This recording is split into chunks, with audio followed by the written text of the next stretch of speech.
I believe in setting big goals, goals that are borderline unattainable. Not so far out of the realm of possibility that I lose hope, but far enough that I know I have to push my limits to have a hope of achieving it. Now, if you watch my channel, you know that I've had my lower back fused, spent the better part of 20 years not being able to jump or really load my spine heavy at all. In 2024, I was finally able to start loading my spine, doing heavy-ish squats. Started at 270 pounds and managed to work my way up to a 330-pound squat. I set my goal for 2025 at 380 pounds, thinking that if everything went right, I may be able to hit a 380-pound squat. In the late spring of 2025, I exceeded my expectations and managed to hit a 407-pound single.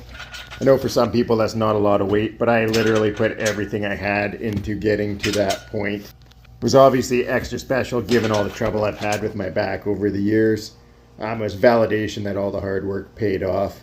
Over the past 9 months, I've got into jump training. 46.5. Jumping is something when my back was bad that would absolutely wreck me. So when I started jump training, I had zero expectations. Didn't know what I would be able to achieve.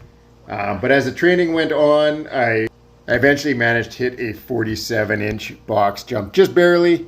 I was told by someone it didn't count because I was jumping onto soft mats. So my response to that was, okay, that's fine. I'm going to hit a 48-inch box jump. Not knowing if I could do it, but I knew I was going to put everything I could into trying. I've been having some problems with my hip, so I haven't been able to jump and land in a deep landing. So I started training with my weighted vest and worked my way up to a 28.5-inch box jump with a 55-pound weighted vest. So it's been quite a few weeks since I've been training to anything above 38.5 inches, but I knew if I could get 46.5, I would go for 48 today. So you can see there, after not doing these for some time, it took me a while to commit to that 46.5 jump. Once I finally got myself into the groove committing on the 46.5, I knew I just had to build the power on 48. The commitment was there. I just had to make it happen.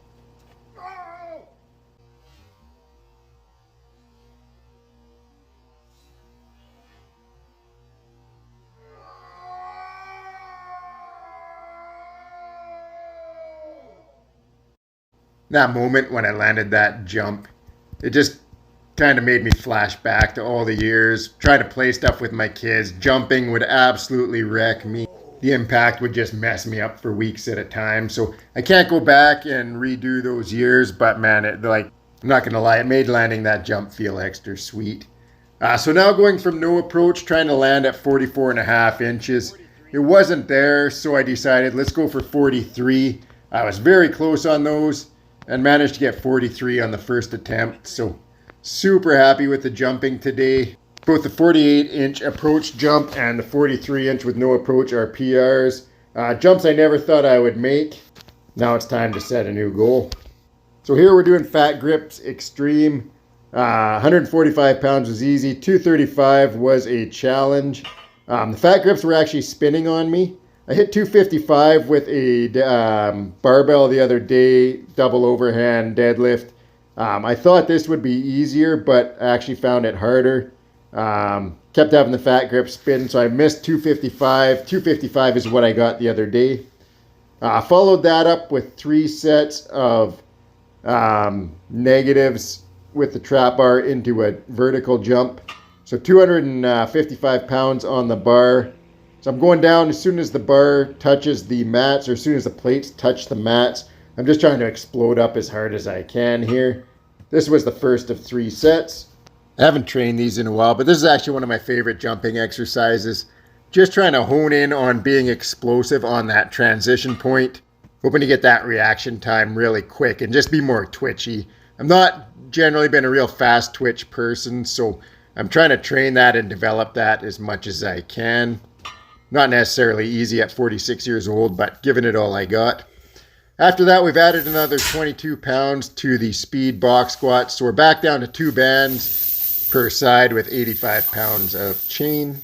Now what I've been trying to do with these over the last few weeks is not just do each set of 3 as explosively and quickly as possible, but I'm trying to do the overall all 10 sets as quickly as possible as well, while trying to maintain the speed on each individual set. So it means less rest time in between sets. You see there I did 10 sets in 11.5 minutes. The other 8 sets of box squats are at the end of the video if you want to watch them. After that, we had speed quarter squats. So going down, touching the pins and trying to explode up.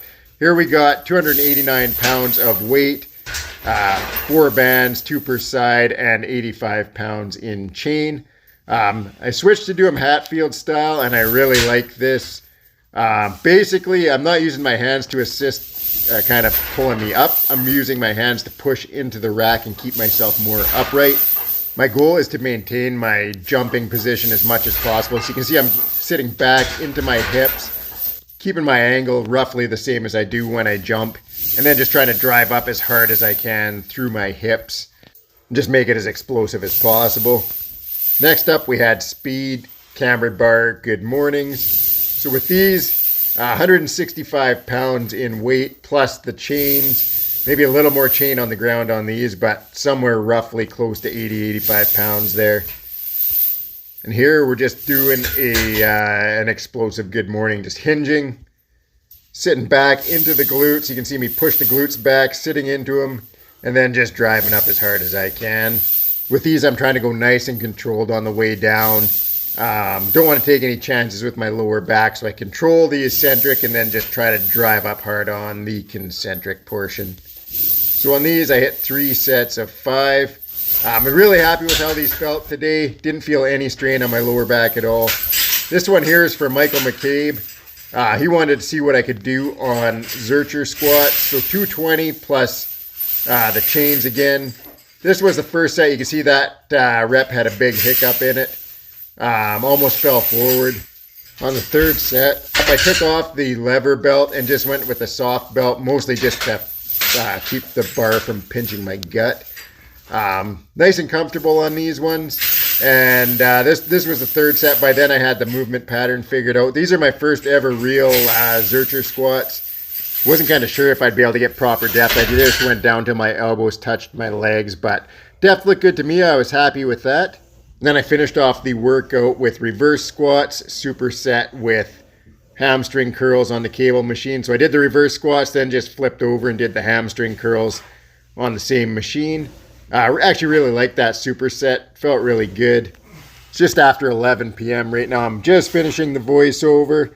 Still got to do a little bit of core work. I'm doing core and hip flexors every day on my days off here for 2 weeks straight. So I'm going to hit some standing ab roller and do a little bit of work on the cable machine for my hips. But before I go, I will say those jumps at the start where I was going knee to feet to box, I haven't done any knee to feet jumps for a while. So they weren't the best, not super snappy yet. But the ones where I went from knee to feet and then 90 degrees onto the box, Michael McCabe asked me to do those. So those are for you, Michael. They were a bit of a disaster, but I landed up on the platform. I guess that's all I can ask for now. I'll try to get those down where I get more hip extension off the initial jump on the ground. If I can get that first part of the jump down, land a little more controlled and then explode out of that position, should be better off. I was kind of I was over-rotating a little bit on a few of the jumps and landing on a really weird angle up on the platform. Had a couple of them that I actually wasn't too disappointed with. I was disappointed with all the knee to feet jumps. My hip extension wasn't where it needs to be on those.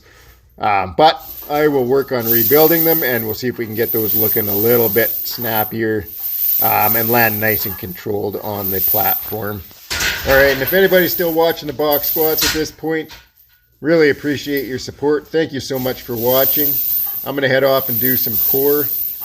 Have yourself a wonderful night.